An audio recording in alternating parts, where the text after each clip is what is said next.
What is going on, everybody? This is your boy Yakertees, and this is your review for The Real Housewives of Potomac. This is season 6, episode 1, the nude interlude. Really quickly, for those who have been wondering. So, if you're new here, you just got to bear through the announcement. For those who've been wondering, yes, I've been going for a while, and it's been a lot from trying to get things renovated up here in my apartment. Getting stuff removed, dealing with my mental, dealing with personal, dealing with family, having lost a nun, my mother's sister, and my mother lives in an apartment below me, so having to comfort her, deal with that, and just it's just been a whole lot. And then also, in addition to me getting things renovated up here, I had to bring stuff into the office, so things are chaotic. I'm not really doing the green screen how I need to. Hopefully, I have everything fixed by tonight because we're doing the whether you like it or not panel. So, if not, just give it time. Give me time. Going through a lot, working on a lot. All right. Also, for those who are new, look, a lot of this is jokes. Okay, I don't know these women, and yeah, that's really just it. So yeah, they're gonna get nicknames. I don't fucking care. If you do care, yeah, I just don't. So that's that. So with that being said, all the bullshit out the way, let's get into this.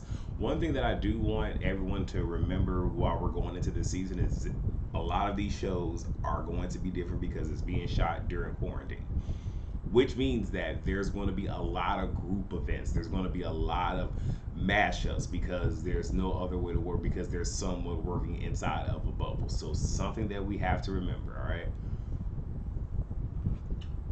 So we start in the confessionals. A question is asked to all of the women. The only one person answers, and it was described last season. And I'm pretty sure it was probably just meant for Giselle, but they made it seem like they asked all the ladies, and she said toxic.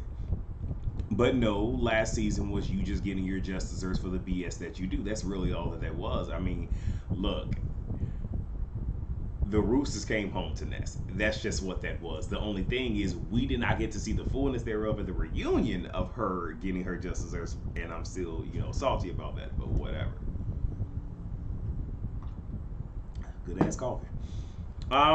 So then we have Wendy saying, last year taught her you never know who was plotting behind your back. Facts. But at the same exact time, you also have to understand this is an ensemble cast, and not all of them truly know each other. I think the only ones that really knew each other were Robin, Giselle. They knew each other like they're friends, and then Giselle and Karen. I think outside of that, none of the other ladies really knew each other.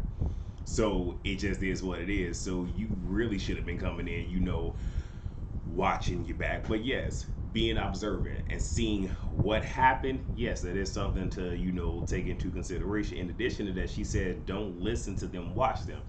Facts. This is how I operate in general, where I keep it 1,000. I watch everybody. And my trust is drastically low.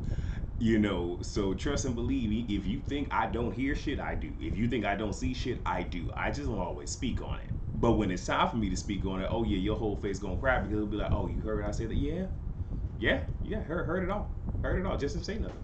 Not in the moment anyway. So we have Wendy. She starts off by doing the silhouette challenge and uses her husband Eddie is recording her. Uses this as a way of inviting the girls to her event called the Nude Interlude.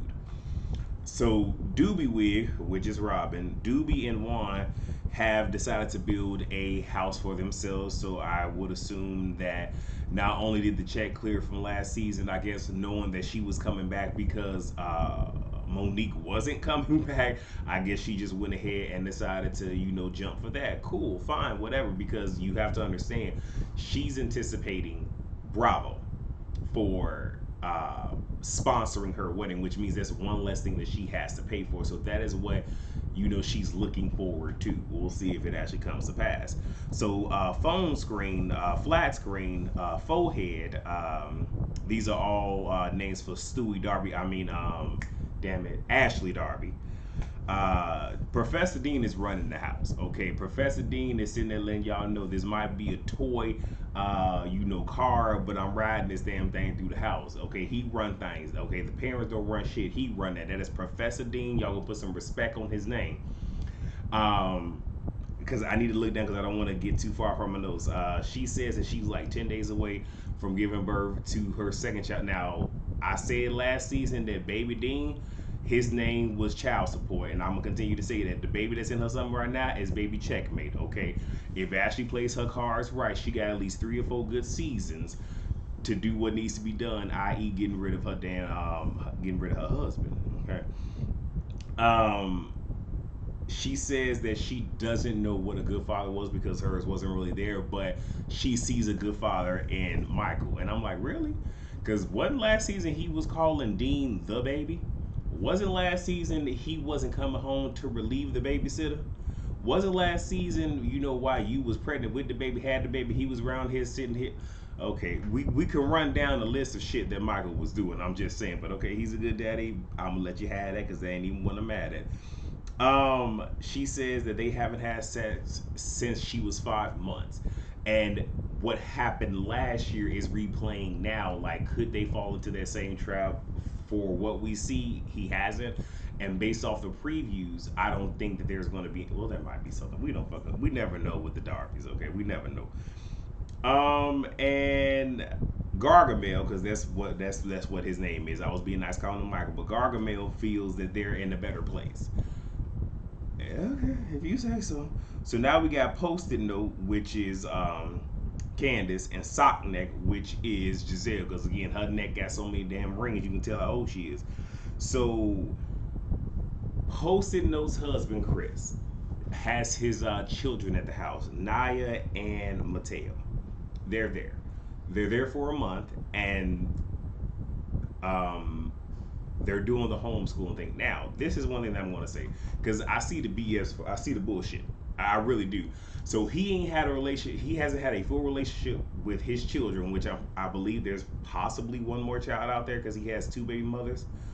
Unless these are, I don't know his situation, but he ain't had the kids on here this whole entire time. There's been an issue this whole entire time. Yet when everybody went the fuck in last season, I'm talking about all the reviewers. Now mysteriously enough, they're there for a month. They're there while the cameras are there. And, okay, and she's trying to be a good stepmother, the other mom, all this good jazz. Where I don't think Nia is really featuring her like that, but Mateo is, and it's okay.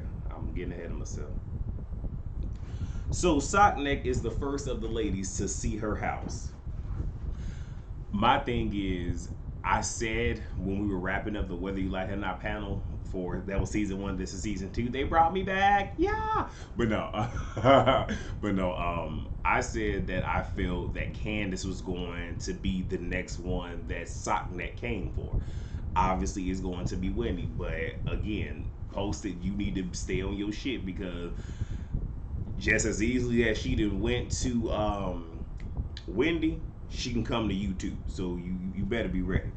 Um, so one of the room is for Dorothy, and that's Dorothy's room. Is the guest room, but it's Dorothy's room, and then there's a full size cutout of Dorothy. Okay. We know her mother's a narcissist, so okay, cool, whatever. She says that she's on her second semester. I believe this is her. It's either her master's or her doctorate. I don't remember. I didn't feel like rewinding it because I have like what two and a half full pages. So it's okay if I miss a little something. And though I didn't see that much for posted last season, congrats to her. I'm all for my African American people, especially my sisters. Going for higher education. So tip my head off to you. Do your thing. And if y'all hear my dog in the background, she outside cutting the food for no damn reason. She says that Chris is doing online cooking classes. Okay. Okay, now my dog is really starting to piss me off. If y'all can hear it, I am deeply, deeply sorry. She is outside cutting up. So Sognick and Collection Plate don't. So that comes up in conversation. Collection Plate is Jamal Bryant. Do we care? We don't. So I'm gonna just move past it. Post-it note doesn't want to go there when it comes to Karen because it's just like she just kind of meh. And I think it's because she's trying to feel out how she wants to play this season out, given the fact that she's really pursuing music. So I'm guessing she didn't want to have too much drama on her plate, but she's leaving that wide open for Socknet. And Socknet says she didn't speak on Karen for a whole year. I don't know if that's true, but okay. But she says that she's going to tell the truth whenever she feels like it, since Karen spoke on her relationship for a whole year. Yes, she did. But at the same exact time, you want to act like for seasons you weren't coming for Karen and Ray, where they live, whatever their taxes doing, this and that and this and that. So you mad because you got one season of it when you gave her a good 2 or 3 seasons? Okay, all right. But that's because she's the queen bee of the show, and that's how she acted. Whatever. So we get Karen and Ray. Karen is purging a lot of the stuff that she got, which is cool. Something to do during quarantine. She's looking for her wedding gown because she wants to take a patch of the wedding gown and give it to her daughter Robin. So when she gets married, they can just have it sewn on as a piece, which is cool. So Raven, their daughter, does not like, wedding renewal, being remarried. She prefers the what was the title? So nice we had to do it twice. It's kind of cute. It's kind of cute, kind of catchy. Ray wants the wedding to be small due to the Viva. Cool, okay, cool. Understand it. The vid out here showing her ass, so get it, understand it. And I think also this might have been around the time that Cynthia Bailey Hill was going through all the ish that she went through with her particular marriage. So I'm guessing they just like, you know what, Ray, like, let's just do this small, so we ain't got to really go through all that. I'm going to kill my dog because she is acting a fool for no damn reason. um, Let me see. Karen doesn't know she wants to invite Satnam because she's like, they're not friends. So whatever friendship they had has thus dissolved. And Sockneck feels the same exact way. And Karen feels that Sockneck is misdirecting her anger. So pretty much, rather than her being mad at collection plate, you mad at me. So I don't like all this, but look, it's coming to a head. And again, I have a feeling this is going to be a good season. I really do. I really do.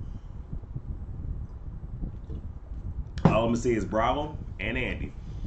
Don't do what you did last season. Before I even finish this review, don't do what you did last season. We do not want to spend half to 3/4 of a whole damn season focusing on one particular fucking incident. Cause that shit that was a horror. That was a horror. I ain't like it.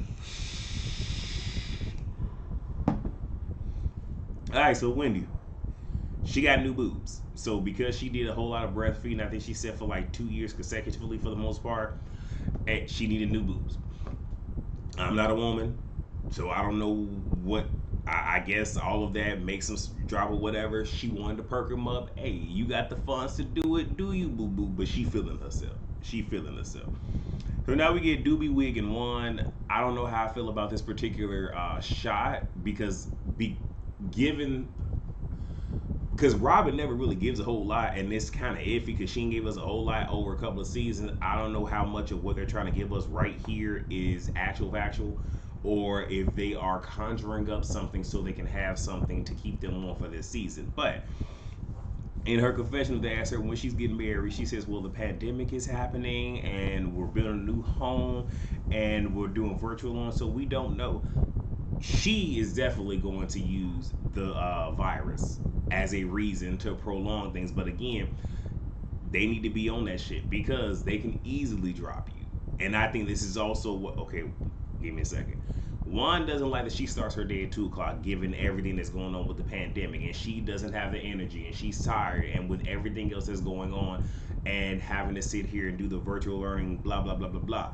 And this is going to be centered, like this is pretty much going to be a point of contention for her and one for this season. So I get a feeling where it's like, okay, all right, and maybe I feel away because one, she never gave us a lot for the past couple seasons, and also with a lot of these shows being shot during COVID, some of them tend to have this common thread. But we shall see. They talking about having a baby girl. Okay, all right. What else? And then the pandemic could cause further problems for their relationship. So again, I just feel like this is a setup. So if they give, if here's the thing, I've already told you I'm not talking about collection play and sock neck stuff when it comes to Doobie in this relationship. Unless they give me something, I am going to just pass right on by. We gonna ease right on by. That's what we gonna do. So Candace, we're back there with them and the kids. This it seems like this is where it started. And again, I think that was to take a whole lot of heat off of him because again, everybody went in on his ass last season. She says Nia is opinionated. Mateo is kind, is helping her become a better stepmother. He embarrassed the fuck out of her because he had help her with some form of arithmetic. And yeah, no time, no kids, no time soon for this couple. So we got Wendy, it's her event. So first comes Socknet, then comes Doobie Wig, then comes Ashley, and then we have Karen and Mia. Mia is the new girl. I'll get to her momentarily. Well, yeah, Karen brings Mia. She's an entrepreneur. We didn't get the full rollout that we normally do. I feel like that's probably going to come next episode. They just had to introduce her and her and get her in for this particular first episode, and her way of being introduced to the group is through Karen. The only other person that knew about Mia was Winnie because obviously had to get the clearance, but this is a reality TV show, so man. Karen says she and Wendy were able to kind of press the reset button, so I don't think there's going to be any issues there. And based off the previews, her issues are going to be with one particular person. And what's funny is you did a lot of work to get in cool with Giselle, and you finna sit here and come at her next. So now Giselle got two people coming for her, Karen and Wendy. Oh, this gonna be brutal. Candace is not coming because she possibly has food poisoning. I want to know if that is the case. Was it something that your husband cooked? Since he's the chef. Mia shares that she has three kids. She has a home in North Carolina, and of course they had to make sure that they panned over to Giselle because you know Giselle got upset when Monique said, "I have four homes." All right, and I'm over here spilling coffee on my shirt. I'm not editing that out. I'm not editing this video at all. So, she also has grandchildren. She says that her husband was what 38 years old in her. Well, I'm sorry. Yeah, 38 years older than her. And they were doing the math and whatnot. Cause she said she was 36. Then he's 32 years older than her. So he's 68, she's 36. And they always look at her like, girl, this is basic arithmetic, okay, basic algebra, this is basic mental math. Like, and it was Doobie Wig that did the math. Like, if you're I ain't even finna go there. It was fucking hilarious. Alright, she had a moment, whatever. So Winnie reveals that during quarantine she wasn't really, doing much for herself, which is why she had to do some things for her, which is this event. The only thing is, she sat here and gave them a long ass explanation. When you see how quickly I just summed it up, that's all she had to say. But she went all the way down the rabbit hole. And then she shows off her new boobs. The girls feel that she had more shit done because her face look a little bit different, and her butt is a little bit bigger and plump and shaped. But again, hey Wendy, do you? Wendy is trying to show more of herself this season, and I think Wendy did the right thing because I'm pretty sure she listens to a lot of reviewers. A lot of us had things to say, and you can even see by the time we got to the reunion that for all, like, I know Coloring Pink had said a lot about how she was coloring this in, but it was gone, so she was taking notes and whatnot. And I don't think that we're going to hear about these damn degrees this season, so I think she's going to try to share a little bit more rather than everything being about these damn degrees, which you've earned them, you can talk about it, but whoo, it's too much. Wendy is on the defense when Mia asks her about her, like, has she had any of the surgery? So Wendy was like, what surgeries have you had? She ran that damn list down. Like, one thing I think I'm gonna like about Mia is she's pretty much an open book, and I think I'm gonna like that. Now, I do believe that her storyline of her adoption and everything, and her talking to, I believe that's either her mom, whoever that woman was, that's obviously related to her. I think this is one of those where y'all had this conversation. We're just having it for the camera. But other than that, I think one like her energy. But she ran that whole list. Then she would say, "Yeah, I even got my clip redone," and everybody was like, "Okay, whoa, whoa, whoa, too much information there." Then Ash was just like, "You had what?" Oh man, I hollered. So they bring up Post-it note, and Wendy was just like, "Yeah, I believe she's sick, so she's not coming." Now, of course, we don't hear a whole lot from Doobie Wig, so Doobie Wig had to find a reason to insert herself because again, Robin needs a moment.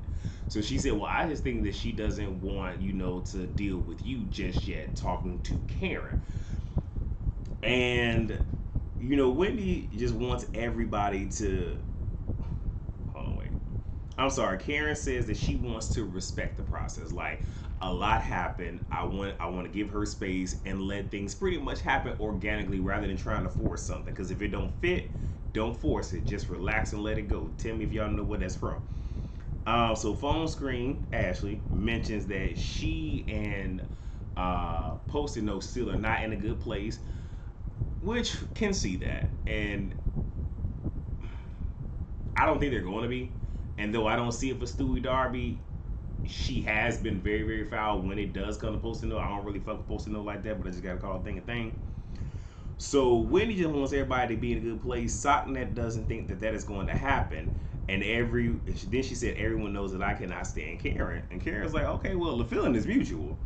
So then Sockneck, look. See, this is one of those things where if you gonna sit here, okay, I heard something. I thought somebody probably came to my front door. If you gonna open up a can of worms, if you are going to open Pandora's box, you need to be ready to deal with whatever comes with it and possibly be able to put that lid back on. Because some of these things, once you open it up, it is what it is. And if you gonna sit here and open up a can of worms like that, you have to be ready to go full steam with everything. So she says, me and drunk Karen will never be good.